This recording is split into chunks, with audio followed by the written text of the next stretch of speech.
Bonjour à toutes et à tous, bienvenue dans notre émission spéciale. Suite aux décisions politiques et économiques prises aux États-Unis, l'économie mondiale traverse une période d'incertitude. Dans ce contexte, comment évolue la relation économique entre la Chine et l'Europe? Nous avons réalisé une émission spéciale avec BFM Business. Regardons ensemble.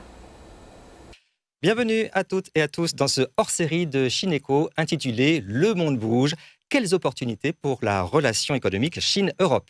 Je suis Gilles Barret, journaliste à BFM Business à Paris et j'ai le plaisir de co-présenter cette émission avec ma consoeur Ma Jiaying en duplex de Pékin, journaliste CGTN en français. Bonjour Jiaying, comment ça va? Très bien, merci Gilles. Alors aujourd'hui, nous avons le plaisir d'accueillir deux invités avec nous à Pékin pour éclairer ce sujet. Adam Dunet, secrétaire général de la Chambre de commerce de l'Union européenne en Chine. Bonjour. Bonjour. Et Zhang Shanhui, commentatrice de CGTN. Bonjour. Bonjour.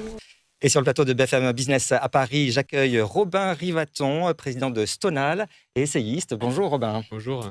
Alors pour commencer, est-ce qu'il y a une carte à jouer pour la Chine et pour l'Europe face à la déstabilisation de Donald Trump? Quelles sont les premières conséquences de la guerre commerciale?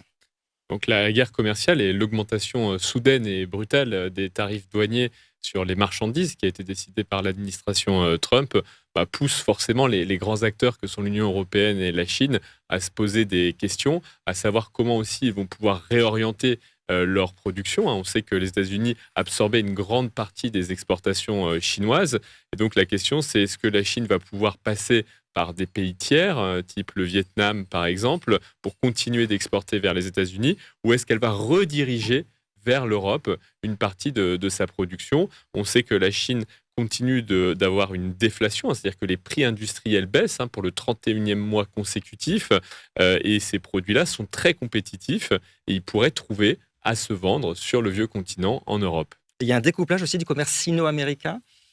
Oui, le découplage a été très brutal. On a vu un effondrement des transports et des cargaisons de bateaux, des porte-conteneurs entre la Chine et les États-Unis ces dernières semaines.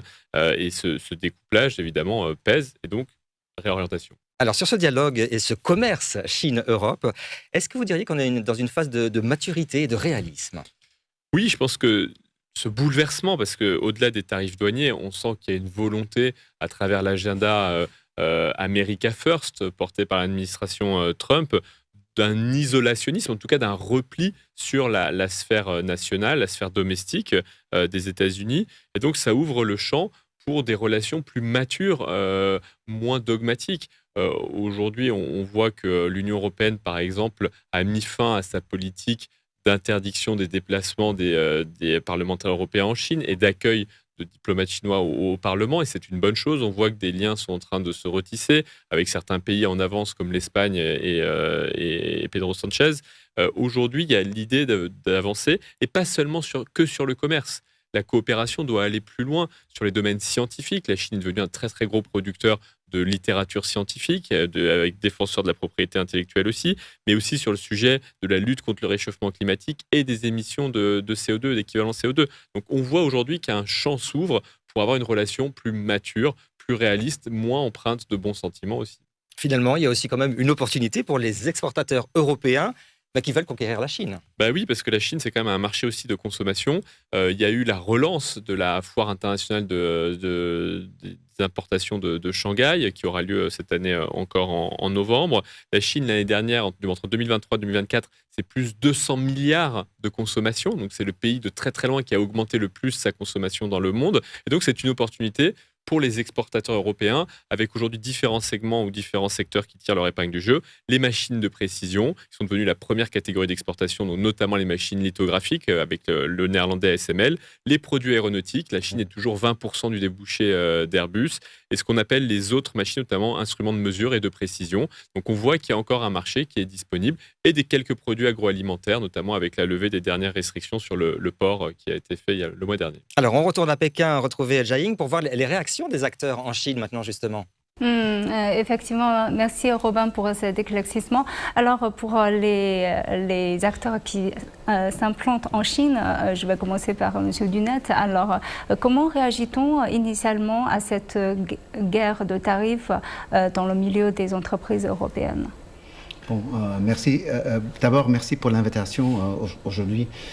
Pour les entreprises européennes ici installées en Chine, pour eux, ce n'est pas la première fois qu'ils affrontent ce genre de problème. Déjà, président Trump, dans son premier mandat, il a commencé son premier lancé avec cette guerre de tarifs.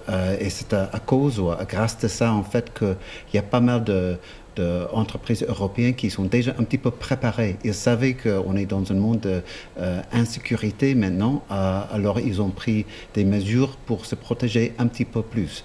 Cependant, on a fait une enquête sur l'impact sur nos entreprises et 33% de nos entreprises qui font de l'exportation vers les États-Unis ont été affectées et 44% des entreprises qui font de l'importation ici en Chine ont été affectées par ces mesures. Mais il faut dire que le plus gros problème, ce n'est pas le tarif eux-mêmes. Les entreprises, ils peuvent s'adapter, ils peuvent passer par les pays tiers et tout ça, mais c'est la manque de prévisibilité. Parce que si c'est quelque chose qui dure seulement 90 jours et ça s'arrête, bon, ça va. Mais si ça va être quelque chose qui dure des années, même si c'est seulement 10 ou 20% de tarifs, bien sûr, ils vont prendre d'autres mesures. Et alors, en attendant qu'on sache pour de vrai le période que ça va durer, on va être dans un mode d'attente et on ne peut rien faire. Et ça va empêcher l'investissement en Chine, l'investissement en Europe et aux États-Unis. On est dans une période d'attente maintenant. Donc même après les négociations à Genève, il y a toujours cette... Mais c'est 90 jours. Est-ce que vous pouvez me garantir que ça ne va pas continuer comme ça après? Personne ne le sait.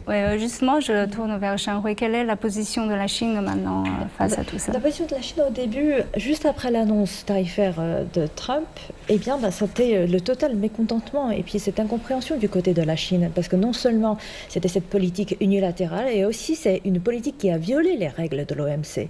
Donc c'est quelque chose qui n'est pas juste. Et puis, après aussi, c'était aussi le moment pour toutes les entreprises chinoises de se replier sur elles-mêmes, de se dire finalement où nous sommes. Nous ne sommes pas dans une situation si mal que ça.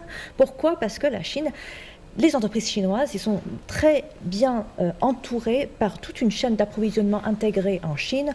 Donc en fait, ils se disent, tiens, peut-être l'impact n'est pas aussi grave et aussi violent qu'on avait imaginé. Donc il faut avoir de la confiance dans les commerces extérieurs. Et après, justement, là vous avez vu, après cette négociation, cette discussion entre la Chine et les États-Unis le 14 mai, eh bien, ce qui s'est passé, c'est que tout de suite, il y a une reprise. Une reprise, là, j'ai fait quelques recherches sur le nombre de conteneurs qui ont été réservés. En fait, ça a augmenté de 300%. Juste après cette annonce de ce délai de 90 jours. Donc je pense qu'en fait, le marché chinois et aussi les entrepreneurs chinois s'adaptent très très vite, de pouvoir profiter de cette période, de pouvoir s'exporter davantage. Et en même temps, malheureusement, nous avons entendu tout à l'heure, M. Dunette, vous avez parlé aussi d'une certaine manière, les entreprises européennes, finalement, sans le vouloir, sont aussi impactées, un peu le bouc émissaire de cette guerre tarifaire. Et donc maintenant, ce qui est peut-être aussi une opportunité à trouver dans tous ces problèmes, c'est que maintenant c'est un très bon moment pour toutes les entreprises chinoises, aussi les entreprises implantées en Chine, les entreprises européennes, de se dire, tiens, nous allons pouvoir encore monter en gamme, encore améliorer nos compétitivités, et puis aussi de diversifier nos pays destinataires, les pays exportateurs, pour pouvoir profiter pleinement de la croissance mondiale, mais pas uniquement dépendre de la réaction des États-Unis. C'est ça, il faut créer quelques certitude dans tout ce qui est imprévisible. Alors, Gillian, voilà un peu les analyses en Chine. Je vous donne la parole. Oui, car nous célébrons cette année, on le rappelle, les 50 ans des relations diplomatiques entre Chine et Europe. Alors, au-delà de la diplomatie, il y a bien sûr l'économie. 5 décennies, c'est à la fois long et très court. Robin, qu'est-ce qui est le plus marquant, selon vous, dans la transformation de la Chine en ce moment? Sur 5 décennies, la transformation de la Chine a été totale, d'un pays totalement émergent jusqu'à un pays plutôt producteur de biens à faible valeur ajoutée. Et aujourd'hui, la consécration d'un pays qui produit des biens à forte valeur ajoutée. Évidemment, on pourra en parler de certaines filières, mais il y a des filières où il y a vraiment la Chine occupe aujourd'hui le rôle de leader mondial en termes d'innovation. Et donc, c'est un rapport de force qui s'est inversé, hein, puisque on avait un pays qui demandait des équipements, des technologies européennes. On pense à la machine-outil allemande, par exemple, et qui progressivement s'est autonomisée, a créé ses propres filières. On peut penser aussi aux voitures, logiquement. Et c'est pas fini. Je parlais tout à l'heure de l'aéronautique, qui est encore une filière force d'exportation de l'Europe, mais on sait que Comac, le fabricant chinois d'avions civils, essaye de rentrer sur le marché européen. Après, qui dit un pays qui produit plus, dit un pays qui s'enrichit. Et donc, ce pays qui s'enrichit, il consomme aussi des produits du reste du monde. Et justement, la consommation des Chinois, ça change aussi via tout cela. Et oui, on pense au luxe, évidemment, qui a été énormément porté par cette croissance de la consommation. On peut penser également au tourisme, puisque ces touristes chinois, ces citoyens chinois dont le niveau de vie progresse, ils vont aussi à l'étranger dépenser une partie de leurs revenus. Et donc, ça aussi, ces relations d'interdépendance qui existent se sont tissées au fur et à mesure de la montée en puissance de ce géant industriel qu'est la Chine. Alors justement, une question pour vous, Shan-Hui, à Pékin. Est-ce que vous pourriez nous en dire plus sur la présence et sur la perception des produits européens sur le marché chinois ? Je pense que les produits européens sont très bien reçus sur le marché chinois. Pourquoi ? C'est pas uniquement pour sa haute qualité, c'est pas uniquement sur ses innovations, c'est aussi pour les normes. En fait, les normes qui garantissent, par exemple, soit pour les normes sanitaires, soit pour les normes de l'innovation. L'Europe, ça reste une image très brillante, je pense, sur le marché chinois. Et en même temps, c'est aussi dû à quoi ? C'est aussi dû à l'amélioration de l'économie chinoise. J'ai fait aussi une recherche avant d'intervenir dans cette émission. Le salaire moyen urbain a doublé pendant 10 ans. Donc, c'est-à-dire, si vous comparez le salaire moyen pour quelqu'un qui habite en Chine, dans les milieux urbains, et aujourd'hui, ces 10 ans d'écart, en fait, leurs salaires ont doublé. Et aussi, bien sûr, cela est accompagné par la croissance économique dans les provinces du sud-ouest de la Chine, comme dans la province du Yunnan, dans la province du Sichuan. Là, les gens, ils gagnent plus. Donc là, ils sont bien sûr d'accord à dépenser plus. Ils ont plus la capacité de dépenser. Alors, je retourne vers M. Dunat. Vous avez exprimé lors d'une interview récente sur cette 50 ans de relations diplomatiques entre la Chine et l'Europe. Et il y a une phrase qui m'a marqué. Vous avez dit que, je cite, « Mon message est celui de la réflexion et de l'opportunité ». Pouvez-vous nous partager un peu votre analyse un peu plus profonde ? Merci d'avoir remarqué ça. Je trouve ça très intéressant parce que souvent on demande aux politiciens et aux gens d'affaires ce qu'ils pensent des relations et de l'avenir et tout ça. Et souvent la réponse, c'est quelque chose, une réponse d'optimisme. Mais il faut dire que, déjà on parlait tout à l'heure des tarifs et tout ça, et il faut dire qu'il y a de protectionnisme qui monte partout dans le monde, tous des concerns d'inquiétude de sécurité et tout ça. Et alors je pense que c'est très important qu'on ne tient pas pour acquis les données et tout le succès qu'on a eu dans les dernières 50 années. Il faut se rendre compte que ça a donné beaucoup de succès et la Chine a bénéficié, les consommateurs ont bénéficié, l'Europe, tout le monde a bénéficié, mais ils ont bénéficié parce que c'était pendant une période où tout le monde croyait dans le système multilatéral de commerce international, d'investissement, et c'est ça ce qui a donné à ce grand succès. Alors, pour moi, je pense que c'est très important qu'on fait de la réflexion sur ça. Et on se rend compte, et comme ça, pour les problèmes qu'on a aujourd'hui, on peut en discuter, il faut les résoudre. Ça, c'est très important. J'ai dit opportunité aussi, parce que le succès qu'on a eu dans les dernières 5 décennies, on peut l'avoir dans l'avenir aussi. Vous voyez, avec l'intelligence artificielle, avec tout le progrès que la Chine a fait, il est un leader dans plusieurs secteurs et tout ça, et le monde entier peut en bénéficier. Ça, c'est l'opportunité, ce dont je parle. Alors, merci beaucoup, Monsieur Dunette. Et je voudrais tourner vers notre invité à Paris. Robin, je voudrais vous poser une question aussi sur l'avenir. Quels sont, selon vous, les secteurs les plus prometteurs dans l'avenir, dans cette coopération entre la Chine et l'Europe?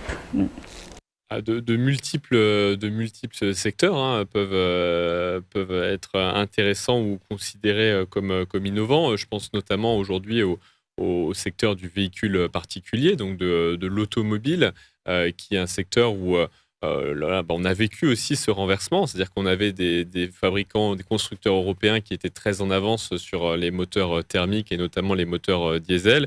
Et aujourd'hui, on voit des constructeurs chinois qui ont plutôt pris le lead sur les véhicules électriques, avec des positions extrêmement fortes, notamment acquises par BYD récemment. On rappelle que BYD a dépassé cette année en chiffre d'affaires et en nombre de voitures vendues l'américain Tesla. C'est tout un symbole. Hein. Tout à fait. Donc c'est un vrai symbole, et avec des ventes qui ne vont pas que vers l'Europe. C'est des ventes aussi qui sont dirigées vers le Brésil, vers les Philippines, l'Indonésie, donc d'autres pays, des grands pays au sein du sud global.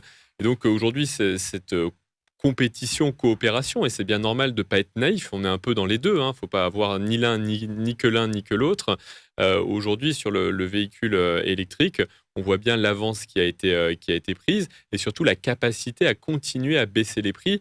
Pas plus tard qu'avant-hier, BYD a annoncé une baisse de prix de ses véhicules électriques en Chine jusqu'à moins 34%, avec son véhicule d'entrée de gamme, la Sigul, qui maintenant est à 7 700 €. Et donc c'est vrai que cet effort continu de modernisation, d'innovation et de travail sur le prix, il pousse aussi les fabricants européens à devoir se dépasser, s'améliorer, parce qu'il ne sera pas possible de faire face sans une innovation extrêmement forte. Alors, on parle de la voiture électrique énormément en ce moment dans l'actualité.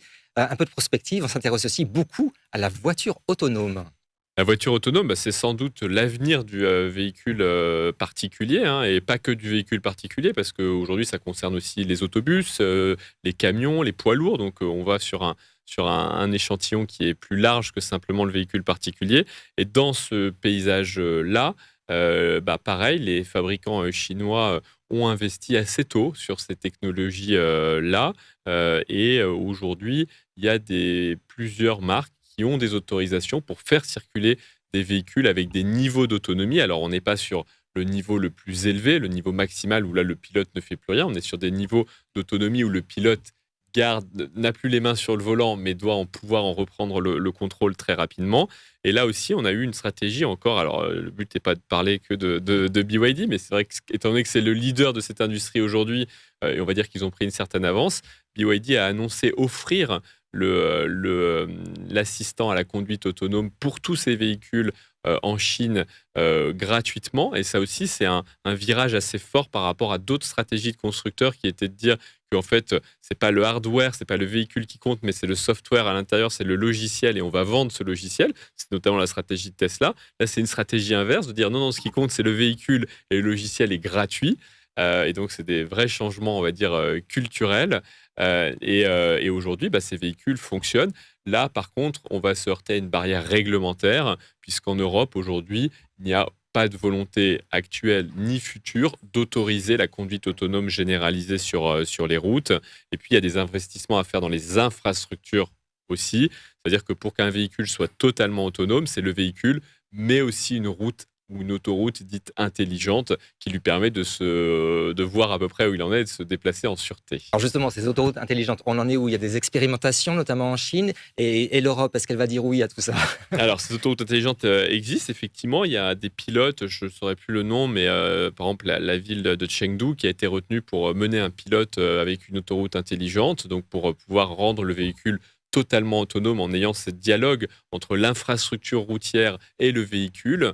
En Europe, aujourd'hui, il y a quelques petites initiatives. Il y avait une initiative en Allemagne, mais ça reste très petit par rapport au déploiement à l'échelle qu'est capable aujourd'hui de faire la Chine. D'un mot, le drone passager aussi.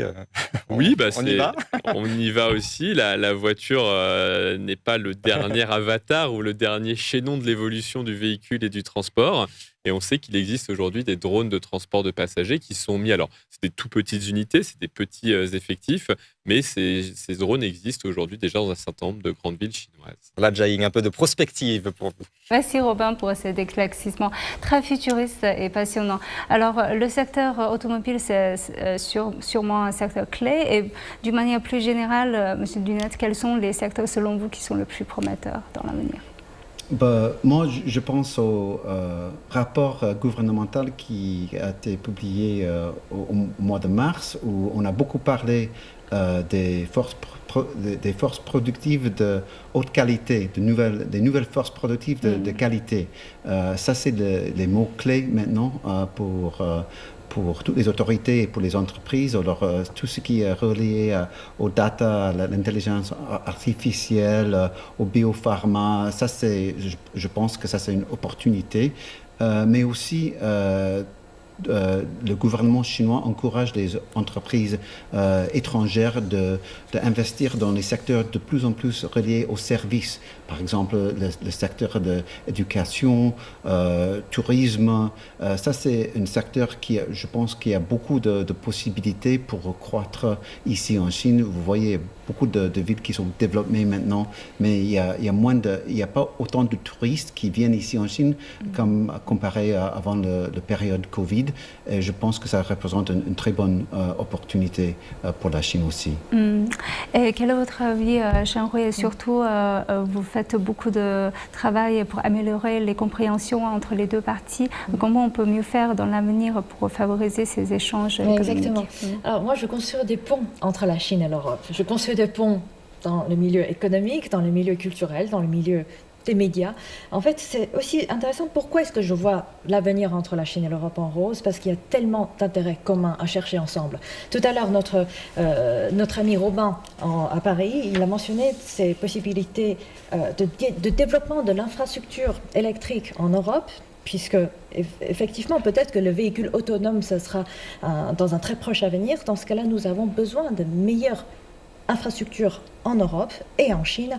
Et donc là, je vois tout de suite des champs de coopération, et aussi dans les champs de coopération de 5G, dans les champs de coopération de l'énergie verte. La Chine prône toujours cette dépollution et la réduction de CO2, et c'est aussi le cas pour la France et aussi pour l'Europe avec l'accord de Paris. Donc je pense que là, avec le développement de l'énergie verte comme l'hydrogène, c'est aussi une opportunité entre les deux parties, et aussi le côté de l'intelligence artificielle, comment établir les normes ensemble pour le monde entier. Je pense que c'est aussi une piste très importante à explorer entre la Chine et l'Europe. Et puis aussi, je souhaiterais aussi mentionner ce que j'ai fait il y a 2 jours. Je suis allée animer un événement en lien avec la semaine de la coopération d'échange de villes amies internationales de Shandong, dans la province de Shandong. Et en fait, c'est très fort en l'industrie et aussi en agriculture et aussi en tout ce qui est le côté portuaire. Donc là, ce qui est intéressant, c'est parce que cette province de Shandong est jumelée avec la région de la Bretagne en France il y a 40 ans. Donc cette année, ils fêtent le 40e anniversaire. Et depuis, ils ont fait beaucoup d'échanges entre les enfants pour l'apprentissage de la langue. Et aussi, cette fois-ci, nous avons vu toute une délégation bretonne venir sur place dans la province du Shandong, non seulement pour nouer cette coopération, mais aussi de voir s'il y a de nouvelles opportunités, de venir sur place, d'aller à la rencontre des entreprises, d'aller à la rencontre de leurs amis, leurs futurs partenaires.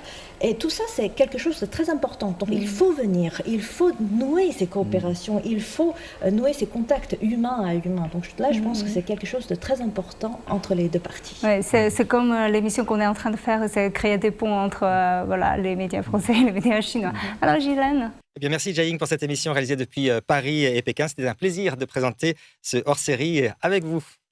Merci Gilène, le plaisir est partagé. Et merci de nous avoir suivis sur BFM Business. On se retrouve bientôt. Alors, je vous remercie, M. Dunat et Shanhui, d'avoir participé à notre émission. Merci. Avec plaisir, merci. Et je vous remercie d'avoir suivi notre discussion. À la prochaine.